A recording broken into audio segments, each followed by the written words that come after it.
Soma's baking and cooking থেকে সোমা বলছি। আজ আপনাদের সাথে শেয়ার করছি একটা বাঁধাকপি রেসিপি। বাঁধাকপি আমরা বিভিন্ন রকম ভাবে খাই, তা আজকে যেটা শেয়ার করছি সেটা কিন্তু একটু বড় বড় করে কেটে একটু ঝোলঝোল মতো। তাহলে চলুন দেখতে থাকি কি কি মশলা অ্যাড করলাম। এখানে একটা বাঁধাকপি নিয়েছি, বাঁধাকপিটাকে কেটে নিচ্ছি। প্রথমে অর্ধেক করে নিচ্ছি।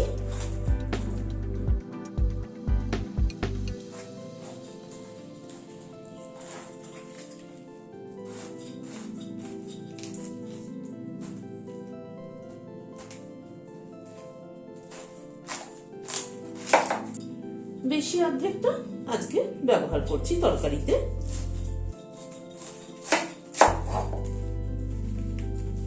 বাঁধাকপিটাকে কিন্তু আজকে একটু বড় বড় করে কেটে নেব। নর্মালি আমরা যেরকম বাঁধাকপি কাটি একদম কুচি কুচি করে, সেটা করছি না, আজকে একটু বড় বড় করে করবো। এরকম বড় বড় করে বাঁধাকপি কেটে একটু ঝোল ঝোল মতো করে তরকারি করলে কিন্তু খেতে কিন্তু দারুণ লাগে। রুটি পরোটা দিয়েও ভালো লাগে, ভাত দিয়েও কিন্তু ভালো লাগে। এভাবে বাঁধাকপিটাকে কেটে নিচ্ছি। কেটে একটা বাটিতে জল নিয়েছি, তাতে রাখছি। বাঁধাকপিটাকে কেটে নিলাম। এখানে দুটো আলু সেদ্ধ করে খোসা ছাড়িয়ে নিয়েছি। আলুটাকেও এরকম বড় বড় টুকরো করে কেটে নিচ্ছি।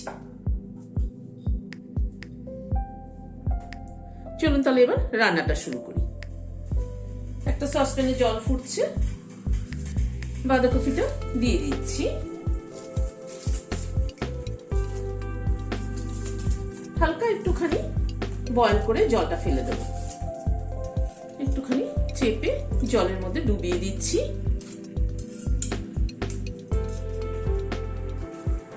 বাঁধাকপিটা মিনিট দুয়েক মতো একটুখানি টকবক করে ফুটলো। এবার গ্যাসের ফ্লেমটাকে বন্ধ করে দিয়ে আমি এটাকে একটা স্ট্রেনারে ঢেলে দিচ্ছি। গ্যাসে একটা কড়াই বসিয়েছি, সরষের তেল দিচ্ছি। তেলটা গরম হয়ে এসেছে, প্রথমে আলুটা দিয়ে দিচ্ছি।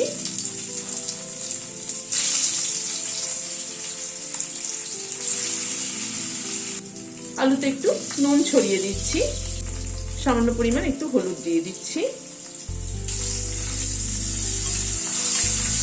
নুন হলুদ দিয়ে আলুটাকে আগে একটু ভেজে তুলে নিচ্ছি, কেননা আলুটা সেদ্ধ করা তো, সেই জন্য একটু ভেজে তুলে না নিলে বাঁধাকপির সাথে একসাথে যদি সোমবার দিয়ে বসাই তাহলে কিন্তু আলুটা গলে যাবে।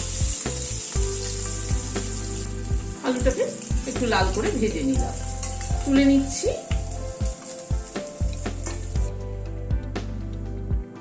গ্যাসের ফ্লেমটাকে একদম কমিয়ে রেখেছি।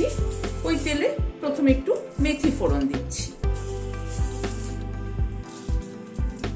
এই হাফ চামচ মতো মেথি ফোড়ন দিলাম। এই ফোড়নের একটু পরিবর্তন করে দিলে, মশলার একটু পরিবর্তন করলে তাহলে কিন্তু তরকারির টেস্টটা অনেকটা পাল্টে যায়।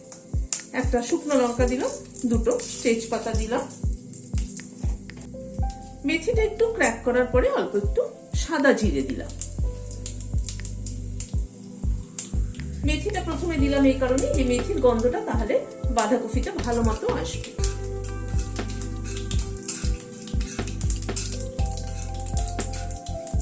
ফোড়নটাকে একটু ক্র্যাক করিয়ে নিলাম। এখানে দুটো পেঁয়াজ লম্বা করে কুচি করে রেখেছি, সেটা দিয়ে দিলাম।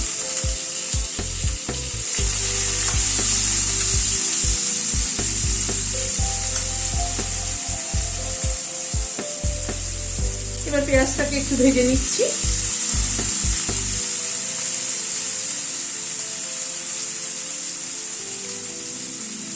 গ্যাসের ফ্লেমটাকে একদম কমিয়ে পেঁয়াজটাকে এই মিনিট খানেক মতো একটু নাড়াচাড়া করে নিলাম। খুব বেশি কিন্তু ভাজবো না। এখানে 6-7 কোয়া রসুন থেতো করে নিয়েছি। রসুনটা আগে একটু ভেজে নিচ্ছি পেঁয়াজের সাথে।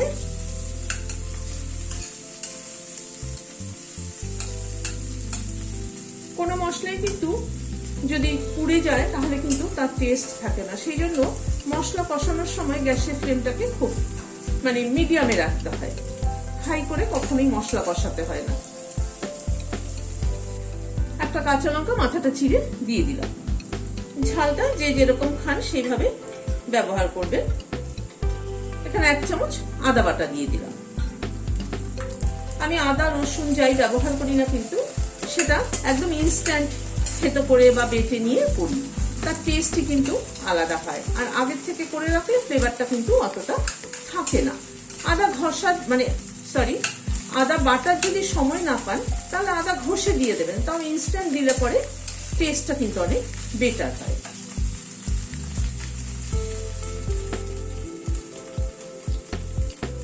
আদা রসুন পেঁয়াজটাকে ভেজে নিলাম এই মিনিট খানেক সময় ধরে। এখানে রোস্টেড ধনের গুঁড়ো দিলাম 1 চামচ,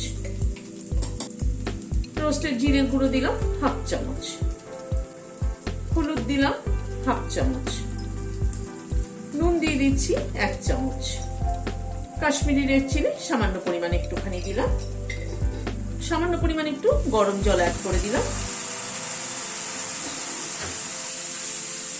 দিয়ে মশলাটাকে একটু কষিয়ে নিচ্ছি।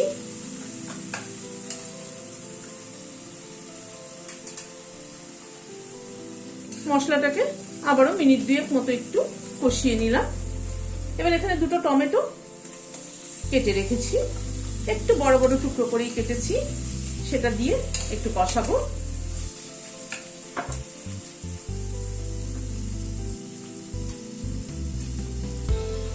টমেটোটা মশলার সাথে একটু কষিয়ে নিচ্ছি।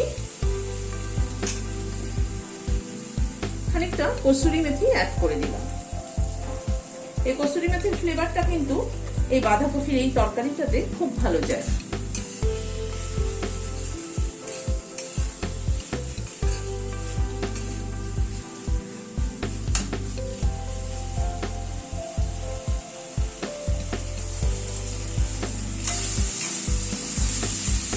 কসুরি মেথিটা দিয়ে মিনিট 2 মতো একটু কষিয়ে নিলাম। এবার বাঁধাকপিটা দিয়ে দিচ্ছি।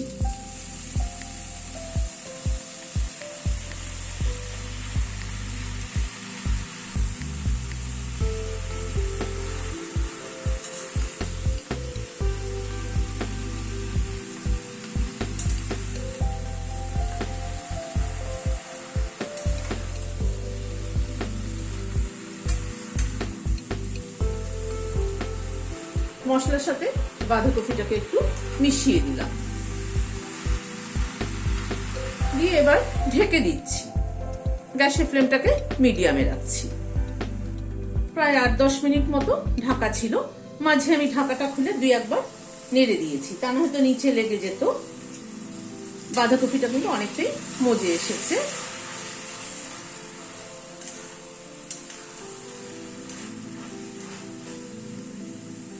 খানিকটা কড়াইশুঁটি দিয়ে দিচ্ছি, 1 চামচ চিনি দিয়ে দিলাম,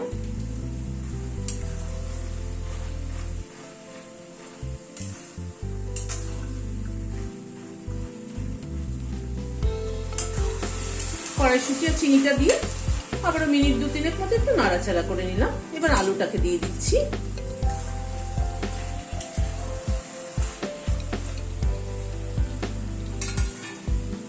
অল্প একটু গরম জল অ্যাড করে দিচ্ছি, কারণ এই তরকারিটা কিন্তু একটু ঝোল ঝোল মতো হয়, তাহলেই খেতে ভালো লাগে। খুব বেশি ঝোল না, মানে গামাখো একটুখানি ঝোল থাকবে। জলটা দিয়ে একটু মিনিট 2 মতো একটু ফুটলো। 1 মুঠো ধনেপাতা ছড়িয়ে দিচ্ছি, 2টো কাঁচা লঙ্কার মাথাটা চিড়ে দিয়ে দিলাম, দিয়ে একবার একটু মিশিয়ে দিচ্ছি।